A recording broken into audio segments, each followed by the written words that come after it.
Hakkiin qabadee tolu keessa kuni kan Oromoo Qilxuuti. Hakkii Oromoo Qilxuu irraa jalqaba jechuudha. Jeneraal Taaddasaa Birruu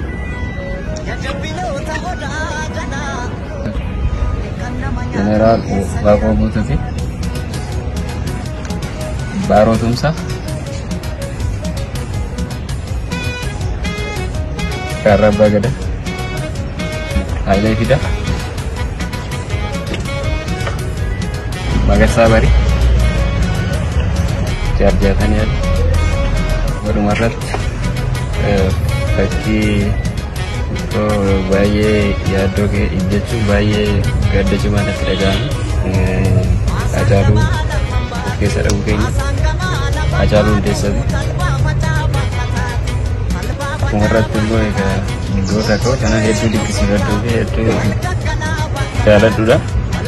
Jawaar Mohaammed qabsaa'aa ilmaan Oromoo ilmaan biyya kana sun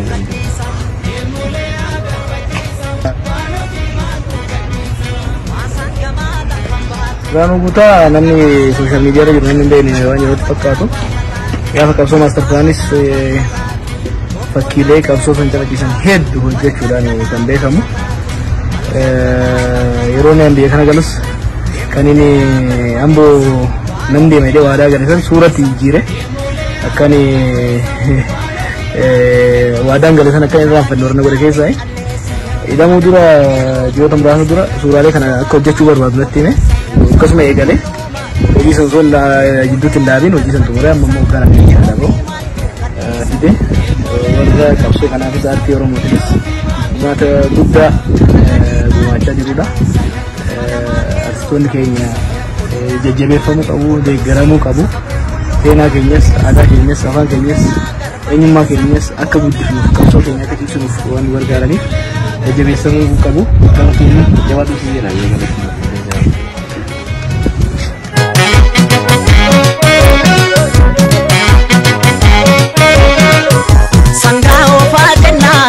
Ofne baane shakkariitti ushaniin biitataa ushantamaan bitagarini ya alaamaa qawwe kaa'an tola labaniini yaa maarree yoo du'e jabaan gaafa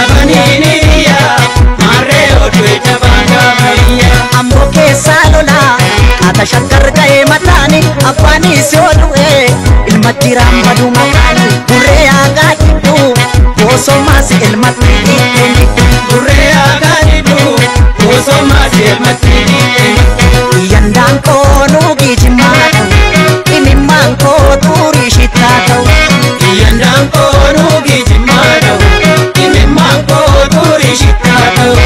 Amboo gubbaa yaabaadha goodarree yaabaadha goodarree wallaggarraan yaabaadha goodarree arsi gubbaa yaabaadha goodarree yaabaadha goodarree sololoorraan yaabaadha goodarree sumabdiinko yaabala goofare yaabala goofa isa jirtaa yaabala goofa